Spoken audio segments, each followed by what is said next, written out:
Las estrellas son algunos de los objetos más bellos y asombrosos del universo.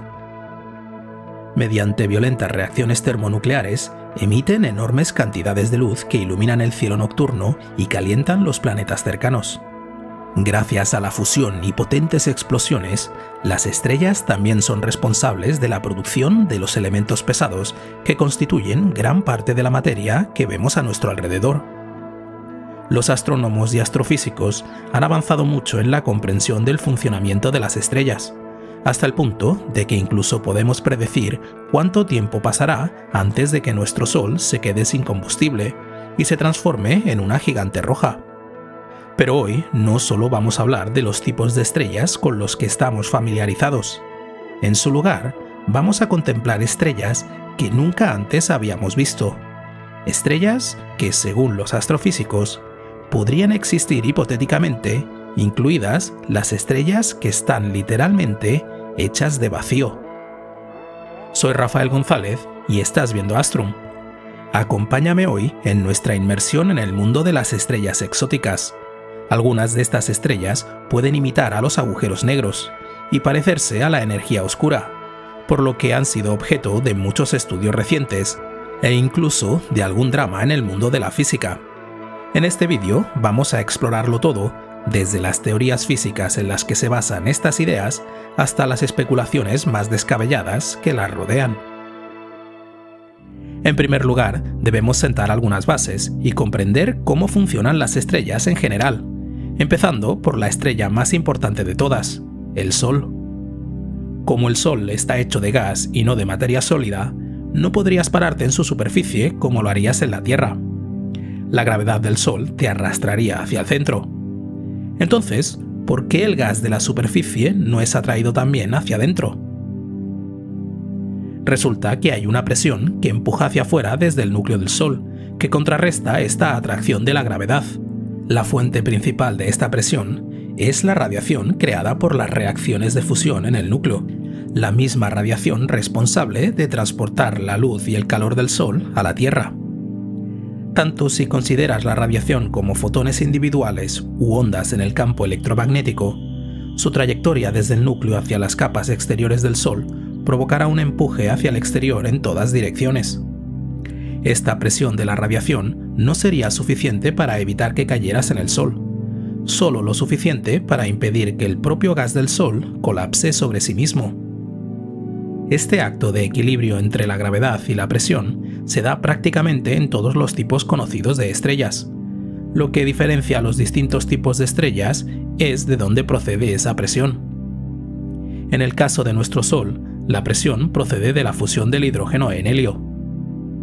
Cuando el Sol se quede sin hidrógeno dentro de unos 5.000 millones de años, se convertirá en una estrella gigante roja cuya presión procede de la fusión del helio en núcleos aún más pesados como el carbono o el oxígeno. Finalmente, el Sol también se quedará sin helio y sin otros elementos ligeros que puedan utilizarse como combustible para la fusión nuclear. En ese momento, colapsará convirtiéndose en una pequeña estrella conocida como enana blanca. Como ya no se produce fusión, las enanas blancas a veces se denominan remanentes estelares en lugar de estrellas. Pero si ya no hay fusión, ¿de dónde procede la presión para sostener estos restos estelares? Resulta que la gravedad tira del gas de una enana blanca hacia adentro hasta que es tan denso que surge un nuevo tipo de presión, conocida como presión de degeneración de electrones. Se trata de un efecto puramente mecánico cuántico, y es el mismo efecto responsable de que no puedas pasar la mano a través de objetos sólidos. Los electrones simplemente no pueden acercarse demasiado entre sí sin una cantidad extraordinaria de energía. Pero algunos restos estelares son tan masivos que ni siquiera la presión de degeneración de los electrones es lo bastante fuerte para contrarrestar la atracción de la gravedad. Es lo que se denomina el límite de Chandrasekhar. Es absolutamente imposible tener una enana blanca estable más pesada que 1,4 veces la masa del Sol. Si una estrella ha quemado todo su combustible nuclear y su núcleo sigue siendo más pesado que el límite de Chandrasekhar, ese núcleo colapsará sobre sí mismo hasta que se vuelva tan denso que surja un tipo de presión cuántica aún más fuerte, conocida como presión de degeneración de neutrones, que impide que los neutrones se acerquen demasiado entre sí. Una estrella que alcanza ese estado se denomina estrella de neutrones, la clase más pequeña y densa conocida de objetos estelares. Así que ahora te estarás preguntando, ¿existe una masa máxima que pueda tener una estrella de neutrones sin dejar de estar soportada por la presión de degeneración de los neutrones? Sí la hay. Esta vez es unas 2,2 veces la masa del Sol. Más pesada que eso, y la estrella de neutrones seguirá colapsando bajo su propia gravedad. Hasta que... bueno, en realidad, hasta que nada. Por lo que sabemos, la presión de degeneración de los neutrones es la presión más fuerte posible que puede ejercer la materia ordinaria. Así que ya no hay nada que impida que un remanente estelar lo suficientemente pesado colapse sobre sí mismo para siempre. Este es el destino que podría aguardar a algunas de las estrellas más masivas que hemos observado en el universo. Desde la perspectiva de un observador externo, estas estrellas se volverían tan densas que lo único que podríamos ver sería un agujero negro. Pero entonces los científicos empezaron a preguntarse, ¿qué le ocurriría a una estrella que no estuviera hecha de materia ordinaria? Si formas exóticas de la materia pudieran hipotéticamente producir presiones aún mayores que la presión de degeneración de los neutrones, ¿qué nuevos tipos de estrellas podrían existir?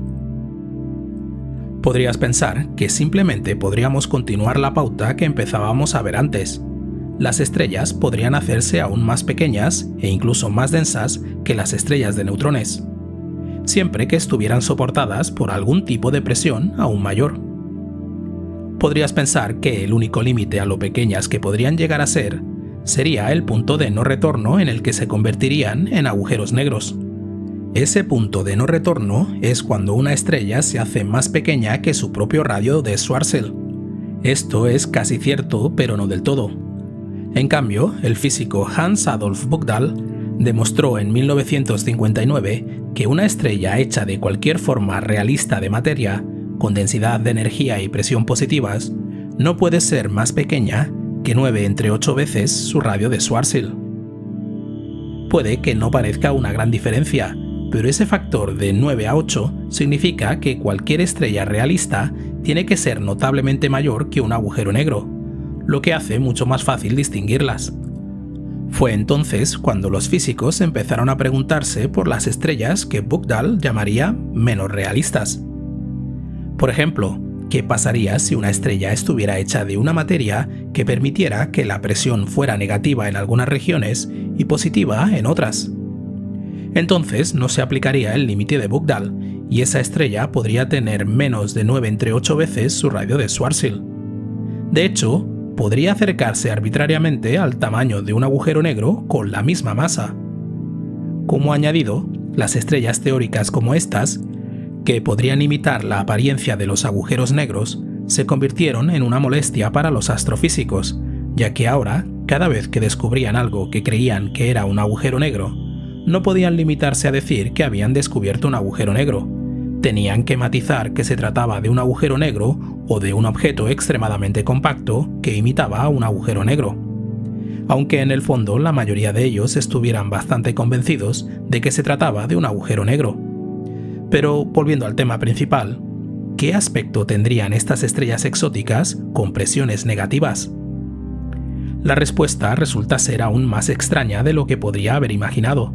En la década de 1930, Tolman, Oppenheimer y Volkov dedujeron una ecuación que describe cómo cambia la presión de una estrella estable a medida que te alejas de su centro. Hoy en día se denomina simplemente ecuación TOF. Si el centro de una estrella tiene una presión negativa significativa que ejercería algún tipo de atracción en lugar de empuje, la ecuación dice que esta estrella solo puede ser estable y en equilibrio si su presión hace algo realmente extraño. En primer lugar, la presión tiene que llegar hasta el infinito negativo en algún lugar de la estrella. Luego tiene que voltear hasta el infinito positivo y disminuir desde ahí hacia el exterior hasta alcanzar presión cero, lo que marca la superficie exterior de la estrella. La ubicación exacta de la presión infinita depende de cuál sea la presión en el centro. Por tanto, si ajustas bien esa presión central, puedes mantener la presión finita hasta el borde de la estrella. Eso ocurre cuando la presión en el centro es exactamente igual y opuesta a la densidad de energía de la estrella allí. En este caso especial, las ecuaciones superiores dicen que la presión y la densidad de energía permanecen constantes, iguales y opuestas en todo el volumen de la estrella hasta su superficie. Si has visto algún otro de nuestros episodios, puede que esto te suene. Una densidad de energía positiva constante, emparejada con una presión constante pero negativa, no se parece a ninguna estrella que hayamos visto antes, pero empieza a parecerse más a un misterioso componente de nuestro universo: la energía oscura. Y puesto que la presión y la densidad de energía en un gravastar son iguales en magnitud, no se trata de cualquier tipo de energía oscura. Son las propiedades exactas de la energía del vacío. Por eso, esta exótica estrella pasó a denominarse estrella de vacío gravitacional, o gravastar para abreviar. En el interior de un gravastar, la fuerza gravitatoria es exactamente cero, porque la energía positiva y la presión negativa ejercen respectivamente una atracción y un empuje gravitatorios que se anulan mutuamente. Y como la presión en los gravastares es constante, tampoco hay gradiente de presión que ejerza ningún tipo de empuje en una dirección u otra. Esto significa que si te encontraras dentro de un gravastar, no serías ni atraído ni empujado hacia afuera. Podrías flotar libremente como si estuvieras en un vacío real. Otra característica curiosa de las estrellas con presiones negativas es que cuanto más te acercas al límite especial de un gravastar, que si recuerdas es cuando la superficie de presión infinita es empujada hacia afuera hasta el borde de la estrella, más se aproxima su tamaño al de un agujero negro con la misma masa. Esto plantea dos cuestiones clave que recientemente han recibido mucha atención por parte de los físicos. En primer lugar, ¿cómo podemos saber si los objetos extremadamente compactos que los astrónomos han observado en las fusiones y en el centro de las grandes galaxias son agujeros negros o simplemente estrellas exóticas con casi el mismo tamaño? Y en segundo lugar, si las gravastars son reales y están dispersas por todo el universo, ¿podrían ser la energía oscura que ha estado haciendo que el universo se acelere durante los últimos 5.000 millones de años? Para responder a la primera pregunta, los físicos se basan en la principal distinción entre los agujeros negros y otros objetos compactos: la existencia de un horizonte de sucesos. La característica que define a un agujero negro es que nada que caiga en su interior puede volver a salir. En cambio, si una estrella exótica es incluso ligeramente mayor que su radio de Schwarzschild, no tendría horizonte de sucesos y podría emitir información hacia el exterior en forma de luz. No solo eso, sino que los objetos sin horizonte de sucesos podrían tener firmas diferentes en sus emisiones de ondas gravitacionales que las de los agujeros negros durante una fusión. Esto nos permitiría distinguirlos midiendo y analizando esas ondas gravitacionales mediante observatorios como LIGO. Pero incluso con esta batería de pruebas, resulta que las estrellas lo suficientemente pequeñas y densas siguen siendo difíciles de distinguir de los agujeros negros. Hasta ahora, lo mejor que podemos hacer es decir que el radio de los candidatos a agujeros negros que vemos en el universo es al menos aproximadamente igual al radio de Schwarzschild. En algunos casos, se trata solo de una estimación aproximada, pero en otros hemos calculado ese radio con una precisión de 40 decimales. En cuanto a la segunda pregunta sobre la energía oscura, ahí es donde las cosas se ponen realmente candentes. A principios de 2023, un análisis dirigido por físicos de la Universidad de Hawái descubrió que las observaciones astronómicas de agujeros negros masivos mostraban que su masa crecía con el tiempo exactamente al mismo ritmo al que se esperaba que creciera la energía oscura con el tiempo, debido a la expansión del universo. Llegaron a la inevitable conclusión de que los agujeros negros deben estar hechos de energía oscura, y que en realidad se parecen más a gravastares que agujeros negros ordinarios con singularidades de densidad infinita en sus centros. Esta conclusión fue ferozmente rebatida. Los astrónomos argumentaron que el análisis de los datos observacionales no era del todo correcto, y los físicos teóricos sostuvieron que la expansión del universo no debería tener nada que ver con el crecimiento de los agujeros negros en ningún caso. Así pues, aunque la idea de que la energía oscura podría existir en forma de gravastares suena apasionante, parece que la comunidad científica no va a convencerse a menos que se apoye simultáneamente en datos mejores y modelos teóricos más convincentes. Pero, ¿dónde te sitúas tú en este debate? Si es negro y en botella, ¿deberíamos llamarlo simplemente agujero negro? ¿O deberíamos considerar la posibilidad de que los agujeros negros puedan ser realmente guardianes secretos de la energía oscura? Házmelo saber en los comentarios. Un fuerte abrazo a los mecenas que me apoyan en mi misión de divulgar la ciencia. Suscríbete y deja un me gusta para apoyar el canal. Gracias por tu visita y nos vemos en el futuro.